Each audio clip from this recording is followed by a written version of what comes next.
Right, let's get into some news that's been going on. It's quite a varied news. It's not all about America and Trump this time. We're going pretty much around the world. Anyway, it's a rather nice story, I thought. And this has continued in Central and South America, where the countries are now starting to support each other, and that's a good thing. And hundreds of people in Costa Rica took part in a march in San Jose in solidarity with the Nicaraguan migrants who had arrived there. Thousands of Nicaraguans had fled their country to escape political crisis, all brought on by the IMF. And the march was called after an anti-migrant demonstration a week ago ended in clashes and many arrests.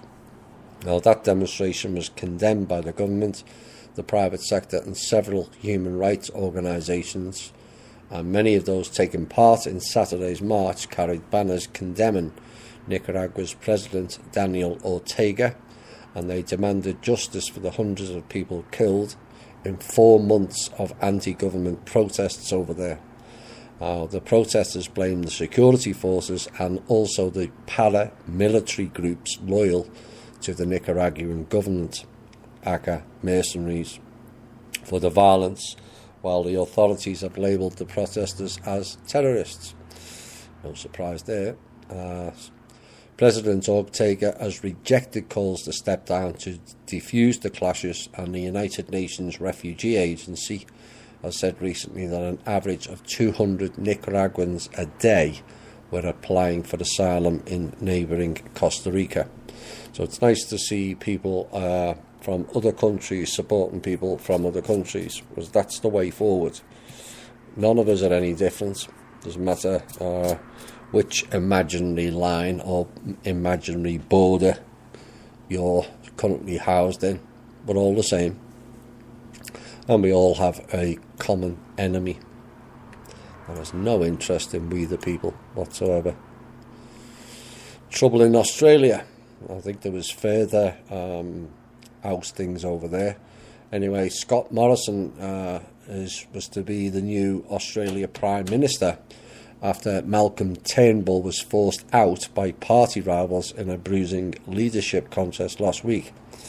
Now, he had been under pressure from poor polling, no mention of corruption and fraud and all kinds of other things, but there you go, and a looming election and a revolt by the Conservative MPs in Australia. Now, Mr Morrison, the current Treasurer, won an internal ballot by 45 to 40 over former Home Affairs Minister Peter Dutton, and Mr Turnbull refused to stand in the leadership contest, suggesting he may have been told to go away, and he had been staring down calls for his resignation previously as leadership speculation crippled his government, and he agreed to hold the ballot after a majority of MPs signed a letter calling for it to take place. So a change of governance in Australia. We'll find out at a later date whether it's another Rothschild's candidate, but we'll see. We'll see if we can check in on that. US authorities have found a secret drug tunnel. That's what they're calling it. I would suggest it was for other uses, stretching from a former KFC in the state of Arizona all the way down to Mexico. Now, the passageway was in the basement of the old restaurant in San Luis, leading under the border to a home in San Luis Rio, Colorado. That's Mexico, not Colorado in America. And authorities made the discovery last week and have arrested the Southern Arizona building's owner, and they were alerted to the tunnel after the suspect Ivan Lopez was pulled over during a traffic stop. It's funny. A traffic stop leads to all kinds of other incidents, but there you go. Police dogs reportedly led officers to 2 containers of hard narcotics with a street value of more than $1 million in Lopez's vehicle. And they say the containers held 118 kilograms, which is about 260 pounds, of methamphetamines, 6 grams of cocaine, 3 kilograms of fentanyl, whatever that is, and 21 kilograms of heroin. Now, they searched his home and his old KFC, and discovering the tunnel's entrance in the kitchen of the former fast food joint. I would suggest that was a trafficking tunnel as well, and using the drugs as a cover-up at this point. Similar area, not too far away anyway, next state, and the latest on the remote New Mexico desert compound, where 11 children were found living in complete filth, and the body of a boy was discovered dead. Now, authorities have confirmed that the 3 defendants who were arrested on child neglect charges in the New Mexico compound have now been released from jail. Yes, released. It beggars belief. This was after a judge dismissed charges against them due to a missed deadline by prosecutors. Really? And the Taos County Sheriff's Office confirmed that Lucas Morton, Subhana Waja, and Hujra Waja left the jail late Wednesday afternoon. Now, prosecutors have other options for pursuing charges against the 3, including seeking indictments from a grand jury, and the prosecutor, John Lovelace, declined to comment on how the district attorney's office will proceed. I suspect they have not been given further notifications of how to proceed. Anyway, 2 other defendants remain jailed on more serious charges of child abuse, resulting in the death of the 3-year-old boy, whose body was found at the compound earlier this month. Now, what I'm hearing is the judge is now coming under heavy fire and pressure following that ruling. And I suspect, and this is just my opinion, foul play with prosecutors who missed the 10-day deadline. They just don't do that type of stuff. And the question are, if that is the case, who are they covering up for? These people, for those who don't know, were training the kids for school shootings. This goes a lot higher than people realise, and that's why certain ones have been released. So they don't talk. I suspect those 3 will go missing permanently. Police in Argentina have begun searching properties belonging to the former president. There's another one who's going down, Cristina Fernandez de Kirchner, as part of a major corruption investigation. Forensic scientists, dogs and firefighters helped carry out the raids on 2 houses in Patagonia and 1 in Buenos Aires. And it comes after Judge Claudio Bernardio asked to partially lift Ms. Fernandez's immunity as he investigates bribery allegations during her presidency. Funny how they all have immunity, isn't it? Ms. Fernandez denies any wrongdoing, no surprise there. And in a defiant speech on Wednesday, the senator, who has immunity from imprisonment but not prosecution, described the investigation as shameless. Thursday's searches relates to the so-called notebook scandal in Argentina, which relates to a batch of records kept by Oscar Centino, a driver for the public works official who worked there for over 12 years. And in the notebooks, Mr. Centino writes about delivering bags of cash from construction bosses to government officials, which prosecutor says totaled $160 million. construction companies often give people $160 million, don't they? Cash again. And Mr. Centino's notebooks included a reference to money exchanging hands at the home shared by Ms. Fernandez and her late husband Nestor Kirchner, as well as the presidential residence and government headquarters. More than a dozen people, including businessmen and former government officials, were arrested after the notebooks were handed to authorities by a newspaper earlier this year. Ms. Fernandez is also under further investigation in another 5 cases. So that's another example of a president or former president or prime minister or former prime minister being ousted on charge with corruption. I don't know the full count now. It must be somewhere in the region of 15 to 20 this year alone. It's quite a number. More stupidity, more divide and conquer. This time in North Carolina. Supporters and opponents of the recent toppling of a Confederate monument in North Carolina turned out in Chapel Hill on Saturday to assert their differing stances. 7 arrests were made in connection to a gathering on McCorkle Place, which is the University of North Carolina, Chapel Hill.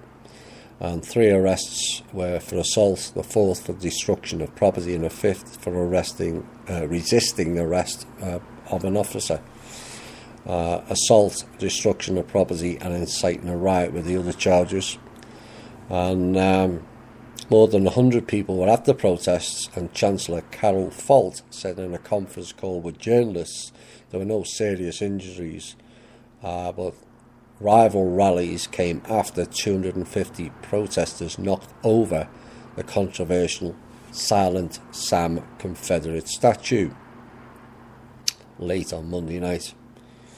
The statue was torn down, news footage showed, and police were on the scene in numbers as people held banners, chanted and marched, and Confederate flags were waving. Now, of course, CNN jumped in, no surprise there, divide and conquer, and they reported a barricade was placed around the statue site and protesters shouted, "Hey ho, white supremacy has to go." Really? These people are beyond stupid. If you think the Confederate flag or statue is a symbol of oppression and is to do with slavery, you really haven't read real history. The slavery was being perpetuated by the North. George Washington was a slave owner. They don't tell you that in the history books, do they? You know, they'll knock that down, and yet they'll put up a Baphomet with the 6-pointed star right in your face in Arkansas this week.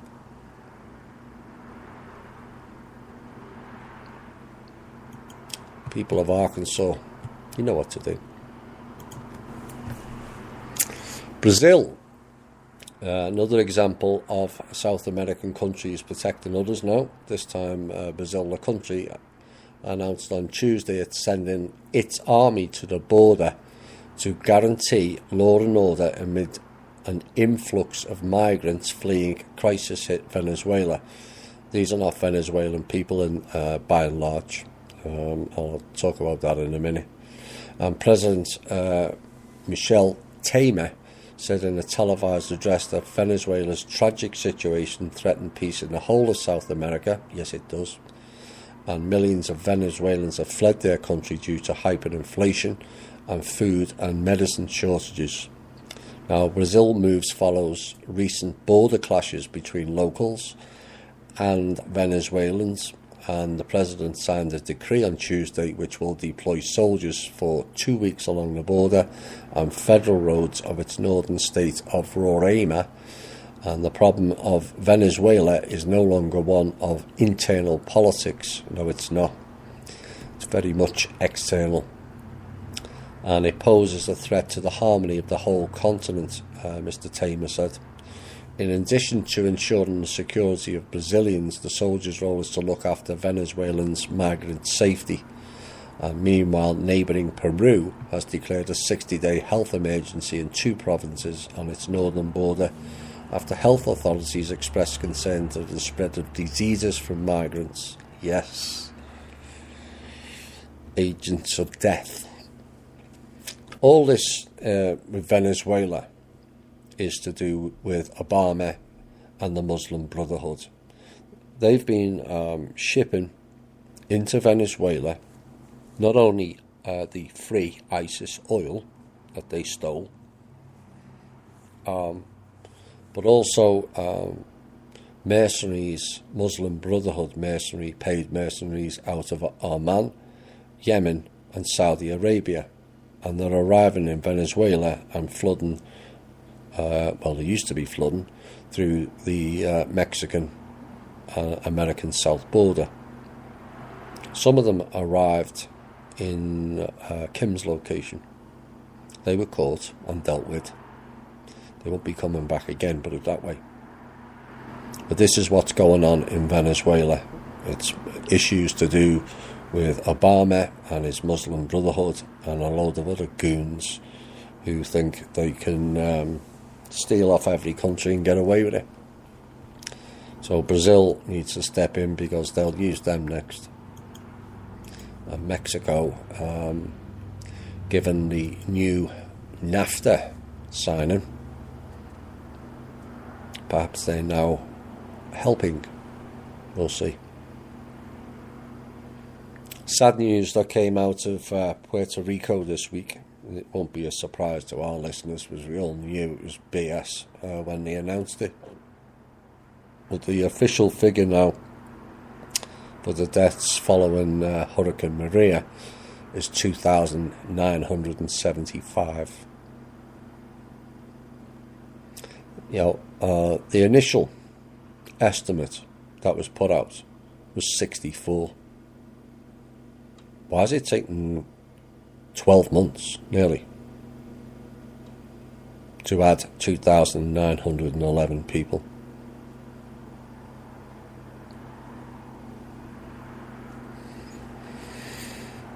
Anyway, the Governor, Ricardo Rossello, accepted the findings in a long-awaited independent investigation. Puerto Rico has struggled to repair its infrastructure and power grid since the storm, and is asking for the US Congress for $139 billion in recovery funds.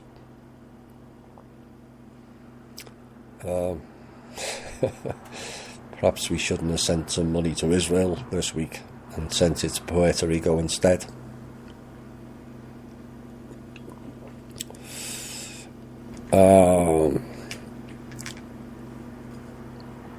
Governor Ricardo Rossello said at a press conference on Tuesday, although this figure is an estimate, it has scientific basis.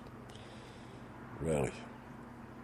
And in a statement, the White House said that the federal government supported the governor's efforts to ensure a full accountability and transparency of fatalities in last year's hurricane. Of course, Mr. Trump come under fire and was criticised for praising the federal response to the hurricane-ravaged island in the weeks following the storm, and critics accused him of showing more concern for residents in Texas and Florida after they were hit by hurricanes. I'm not too sure that was the case. Mr. Trump has gone on the on the war path again, and has now warned Google, Twitter and Facebook that they are treading on troubled territory amid a row over perceived bias. I wouldn't say it was perceived, I would say it's directly bias. And he warned them they had to be very careful after earlier accusing Google of rigging the search results for the phrase Trump news. And an aide said the administration was looking into the issue of regulation, and Google said its search engine set no political agenda, and if you believe that, you'll believe anything, and was not based or biased towards any political ideology. Oh, really? And speaking to reporters at the White House, Mr. Trump said Google had really taken a lot of advantage of a lot of people, and it's a very serious thing, adding the names of Facebook and Twitter. He said they better be careful, but you can't do that to the people. We have literally thousands of complaints coming in. So Mr. Trump has fired a shot across the bows there. Signs of Iran, land of the Aryans, as it was formerly known, are cleaning house. The Iranian security forces have identified and arrested tens of spies working in government agencies, according to the intelligence minister there, Mahmoud Alavi. And the intelligence ministry's anti-espionage unit has successfully identified and arrested numbers of them in different governmental bodies. And the security forces arrested a member of Islamic State, ISIS, formerly ISIL, militant group in southern Iran earlier this month, and broke up a terrorist cell in the north of the country. The intelligence ministry also foiled several bombing plots, false flags, in metro stations and universities, but had not previously disclosed it to the public. So it seems Iran is cleaning house. Large supplies of chemicals. Of course, we had the chemical attack, or alleged chemical attack, in Syria, which escalated things over there. Well, here's a report on more fun and games that has been caught and is being dealt with. A large supply of chemicals has been delivered to the militants in Syria, Idlib, with the assistance of the White Helmets group. I did tell you they were not good. In order to stage a provocation and blame the Syrian government. This is according to Russia's defense ministry. And the Russian military has received information from several sources in the Idlib province that a large supply of poisonous agents had been brought into the city of Saraquib on 2 trucks from the village of Afs. Now, the Major General Gankov, head of the Russian Center for Reconciliation of the opposing sides in Syria, said the chemicals were delivered to an arms depot used by the militant group Ahrar al-Sham, nice name, accompanied by 8 members of the White Helmets organization. Helmets being the operative word. And he went on saying, adding that the cargo was met by 2 high-ranked Ahrar al-Sham commanders, and earlier the Russian Foreign Ministry warned that the US had been planning to organise a fake chemical attack in Syria in order to use it as a pretext for a strike against the Syrian government forces, and the deployment of USS Ross with 28 Tomahawk cruise missiles on board to the Mediterranean, as well as the arrival of other US warships to the Persian Gulf and Qatar, were part of preparations for that particular attack, it added. Well, hopefully that news will then stop all that nonsense.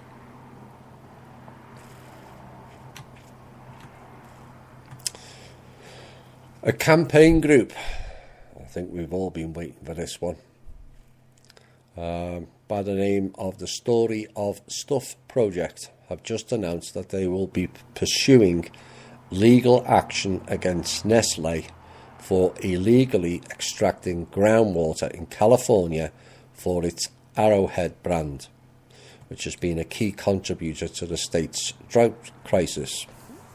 Now, thanks to generous donations from a huge number of furious citizens, the Story of Stuff Project was able to raise enough money to film a mini documentary called This Land Is Our Land, and it tells the story of Nestle's removal of millions of gallons of water from the San Bernardino National Forest, and it details evidence of criminal activity by one of the world's most unethical corporations.